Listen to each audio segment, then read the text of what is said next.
خواب میں اگر بار بار یہ دیکھتے ہیں کہ انتقال ہو جائے گا، اس کی تعبیر کیا ہے؟ کس کا انتقال ہو جائے گا یہ آپ نے بیان نہیں کیا۔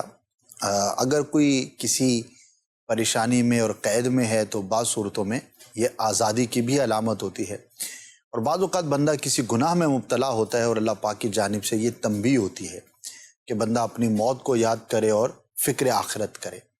تو جس نے یہ خواب دیکھا ہے یا بار بار دیکھتا ہے وہ ان دونوں پہلوؤں پہ غور کر لے اور اللہ پاک کی بارگاہ میں رجوع لائے۔ جنید صاحب ہیں کوئی، ان کا یہ سوال ہے کہ سر خواب میں ایگل دیکھنا یہ کیسا ہے؟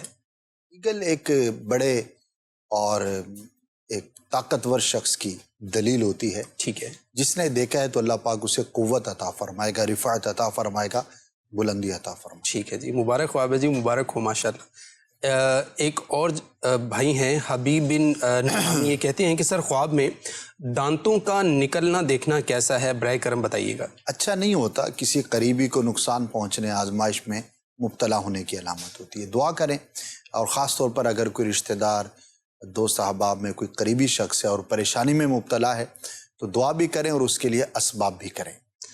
ٹھیک ہے جی، ایک اور سوال یہ ہے کہ میرے بیٹے نے خواب میں یہ دیکھا ہے کہ میں اور وہ پیدل حج کو نکل رہے ہیں اور ساتھ میں دیگر عاشقان رسول بھی ہیں، تو یہ ان کا خواب ہے۔ ماشاءاللہ، بہت ہی مبارک خواب ہے، اور کس کی تمنا نہیں ہوگی کہ وہ حج کو جائے۔ اللہ پاک ہر مسلمان کو زندگی میں کم از کم ایک بار ضرور حج کی سعادت عطا فرمائے۔